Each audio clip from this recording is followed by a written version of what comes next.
अस्सलामुअलैकुम। ICC T20 world cup की special transmission जीत की जंग में आपको खुशामदीद कहते हैं। मेरा नाम है आयशा यूसुफ और मेरे साथ सलमान बट हमेशा की तरह मौजूद है। Salman, welcome to the show. बहुत बहुत मुबारक हो, आवाम को भी बहुत बहुत मुबारक हो।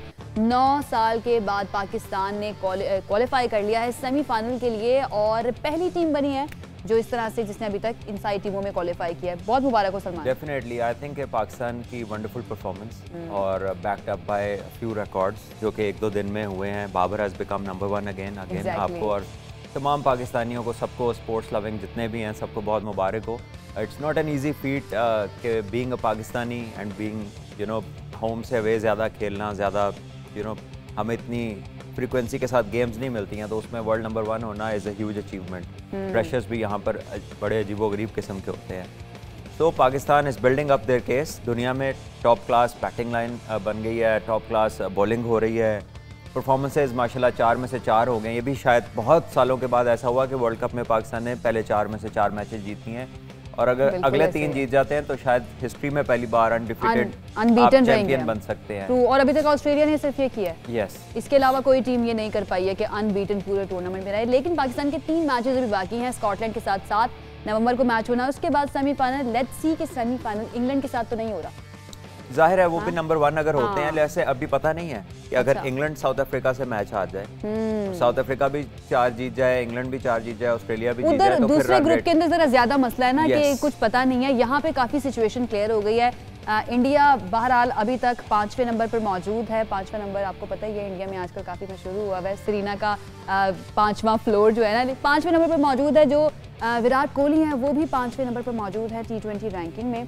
बाबर का पहला नंबर है। तो बड़ी ज़बरदस्त परफॉर्मेंस उन्होंने दिखाई है और उनका जो सबसे पहला फैसला टॉस के बाद, टॉस जीत लिया।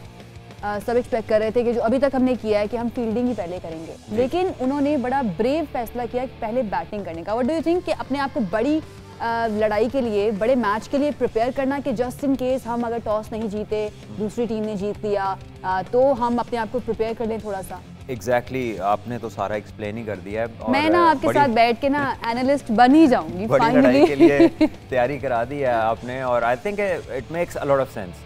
देखें, अगर आप किसी बड़े मैच में टॉस हार जाएं और आपको एडवर्सिटी फेस करनी पड़े, आपको ड्यू में बॉलिंग करनी पड़े, तो एटलीस्ट हमें आइडिया होगा कि कितने रन्स हमें चाहिए और उस बैटिंग लाइन जो इससे अच्छी और एक्सपीरियंस्ड होगी उसको बचने के लिए, उससे बचने के लिए हमने कहाँ बॉलिंग करनी है। कल फील्ड में थोड़े से हम लोग थोड़ा सा लैप्सेस हुए, तो 2-3 मिस फील्डिंग हुई, एक कैच छूटा।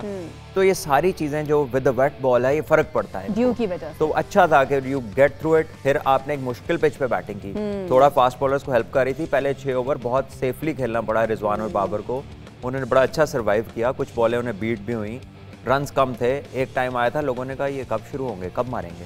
तो वो 8वां ओवर था जहाँ से फिर लॉन्च शुरू हुआ एंड देन रिजवान ने आखिर में और बाबर ने स्टार्ट में बहुत यही बात पूछना चाह रही हूँ कि हमने ये इससे पहले वाले मैचेस में भी पाकिस्तान के देखे कि शुरू में ओवर्स 10 तक तकरीबन पहुंच जाते हैं, लेकिन रन्स थोड़े कम होते हैं। शुरू में हम सेव कर रहे होते हैं अपनी विकेटें। ये स्ट्रैटेजी है या फिर उस पिच की और कंडीशंस को देखकर ही अडैप्ट किया जाता है? देखिए, एक्चुअली आपने सिचुएशंस खेलनी होती है। तो जो आपसे डिमांड है you tend to go for it. अगर आप चेज में हैं और आपने 190, 200, 180 प्लस चेज करना है तो फिर आप ऑल आउट जाएंगे स्टार्ट से, आप पावर प्ले का फायदा उठाना चाहेंगे। लेकिन अगर पिच में कुछ ऐसा है, देखिए पाकिस्तान कैसे जीत रहा है, पाकिस्तान को हेड स्टार्ट क्या मिलता है कि आप पावर प्ले में 2 से 3 विकेटें ले लेते हैं। तो अगर पाकिस्तान भी पावर प्ले में 2 से 3 विकेटें दे देगा तो फिर आप तो इवन टर्म्स पे आगे, आपकी भी फिर जो मुश्किलात हैं वो सेम हो जाएंगी अपोजिशन की तरह। सो पाकिस्तान डिफरेंट और अच्छा क्या कर रहा है कि ओपनर्स फॉर्म में ओपनर रन्स कर रहे हैं। आप पे ऐसा प्रेशर नहीं आता कि फखर हफीज और बाबर तीनों आउट हो गए हैं 5 ओवर्स में और अब नीचे वालों ने 160 करना है। ऐसा अभी तक पाकिस्तान के साथ नहीं हुआ। तो वो इसीलिए नहीं हुआ कि आपकी विकेट्स इंटैक्ट हैं। कुछ लोग क्योंकि उन्होंने कुछ ना कुछ कहना होता है, वो भी कह रहे हैं यार ये शुरू में बड़ा स्लो खेलते हैं, फॉर ए रीजन खेल रहे हैं। उनका दिल नहीं करता, उनका भी दिल करता है चौके मारें और आप उन्हें दाद देते हैं, इससे अच्छी क्या बात है। लेकिन वो जो जिस प्लेटफॉर्म पे जाके गेम फिनिश करने का मौका आसिफ को मिल रहा है या शोएब मलिक को मिल रहा है या किसी और को मिल रहा है, वो प्लेटफॉर्म की सेटिंग जो है वो यहाँ से हो रही है। तो ये क्रेडिट हमें इन दोनों प्लेयर्स को देना पड़ेगा कि ये मैच खत्म भी कर देते हैं और अगर ये खत्म ना करें तो कम से कम इतना जरूर कर देते हैं कि आपके लिए एक प्लेटफॉर्म सेट करते हैं जो कि जरूरी है। एक रिकॉर्ड भी बन गया वैसे इन दोनों की पार्टनरशिप पर कि 5वीं मर्तबा ओपनिंग पार्टनरशिप ने 100 रन्स किए हैं और रिजवान और बाबर ने। देखिए, ये तो इंशाल्लाह अभी और बहुत सारे रिकॉर्ड्स बनाएंगे बिकॉज इससे लंबी ओपनिंग T20 में कभी किसी दो बंदों ने की ही नहीं। मुझे याद है कि मैं पाकिस्तान के लिए खेल रहा था, हम वर्ल्ड कप में मैं और कामरान बहुत सक्सेसफुल ओपनर्स थे, हमने वर्ल्ड रिकॉर्ड बनाया। कामरान ने 2-3 50 की, 2-3 मैंने 50 की। 6 या 7 मैच थे, तो अगर दोनों ओपनर 3-3 50 कर दें तो इसका मतलब हर मैच में एक कर रहा है। अच्छा, हम अगली सीरीज हमारी ऑस्ट्रेलिया से शुरू हुई तो एक को 1 डाउन कर दिया विदाउट नो रीजन। ठीक है, अगले मैच में तीसरा ओपनर किसी और को, तो हम ओपनर्स के साथ खेलते आए हैं। ये अल्लाह का शुक्र है कि फर्स्ट टाइम है कि ये ओपनिंग स्टेबल है। सबको पता है आना इन्होंने ही है, प्लानिंग नजर आ रही है, प्लानिंग नजर आ रही है और कोई विजन नजर आ रहा है। हाँ बिल्कुल ऐसे ही है। चले एक ब्रेक ले लेते हैं, ब्रेक से वापस आएंगे तो इस मैच के ऊपर हमने बात करनी है, पाकिस्तान की जीत पे बात करनी है। क्रूशल डे है इंडिया के लिए, अफगानिस्तान के साथ मैच, और इंडिया के लिए ये मैच जीतना बहुत ज़्यादा ज़रूरी है अगर वो रहना चाहते हैं गेम के अंदर। आज अगर आउट हो जाता है इंडिया तो ऑलमोस्ट वो बाहर हो जाएगा जो गेम है हमारा उससे। एक ब्रेक लेते हैं, स्टे विद अस।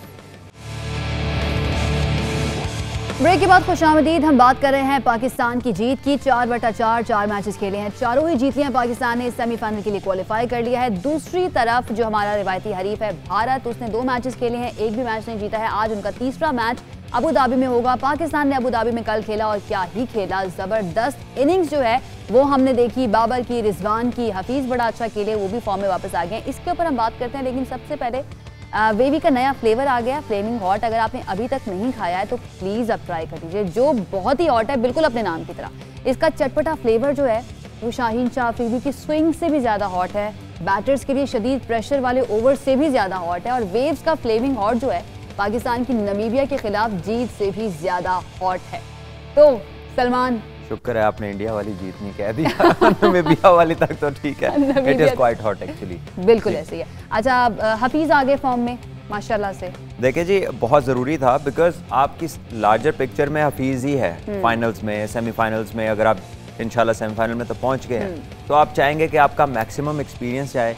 और दुनिया में कम टीमों की कंपोजिशन ऐसी है कि 2 बेहतरीन प्लेयर्स हो, यूथ लीड कर रही हो, एक्सपीरियंस 2 सेंटर में हो, उनके आगे पीछे एक जो है आसिफ अली और दूसरा फखर, 2 पावर हिटर्स हों, उसके नीचे फिर 2 ऑलराउंडर हो, इमाम शादाब में और इमाद में, and then you have Hasan Ali. तो ये 9 एंड 8 का कॉम्बो है। 9 बंदों तक आपके कैपेबल बैटर्स हैं और 8 आपके पास बॉलिंग ऑप्शन है, जिसमें off spin, leg spin, left arm spin, सभी कुछ है। 2 जेन्युइन फास्ट बॉलर्स हैं, हसन में स्विंग बॉलर है। तो इतनी वैरायटी जो है वो नहीं है कहीं पर जितनी पाकिस्तान की टीम में है। सो इट्स अ ब्लेसिंग और बड़ी लग्जरी है कैप्टन के लिए कि 7वां 8वां बॉलर तो हमारा अभी तक इस्तेमाल ही नहीं हुआ। ऐसे ही है। फिर एक का जिस दिन बुरा दिन होता है कोई और आके फिल इन कर देता है। तो ये बहुत सारी अच्छी चीज़ें हैं माशाल्लाह जो पाकिस्तान की टीम के लिए हो रही हैं। लेट्स होप कि ये कंटिन्यू करे। और टॉस भी हम लोग अभी तक जहाँ भी जरूरत पड़ती है हम जीत ही रहे हैं। सारी कंडीशंस फेवर कर रही हैं माशाल्लाह से। और एक और चीज़ मैं देख रही थी, हमारी बैटिंग एवरेज जो है अभी तक सारी टीमों में, इवन इंग्लैंड से भी ज़्यादा है। 50.33 की बैटिंग एवरेज है, इंग्लैंड की 37 की है, विच इज़ वेरी गुड। देखिए ऑब्वियसली पाकिस्तान की जो टीम है वो काफ़ी स्टेबल रही है। हमारे कहीं पर कोई 8-9 आउट नहीं हुए कि हम लास्ट विकेट पे चले गए, कोई ऐसा मैच नहीं गया। So let's not talk about it too much, नजर ही ना लग जाए, चलने दें इसको। लेकिन I think they have been very professional. Babar जो बातें करता जा रहा है हर मैच के बाद, सीम्स कि जैसे उसने पहले मैच के बाद कहा था कि टारगेट वर्ल्ड कप है, इंडिया टारगेट नहीं था। So it's making a lot of sense और वो उसी डायरेक्शन में टीम जा रही है पूरी। बिल्कुल ऐसे ही है।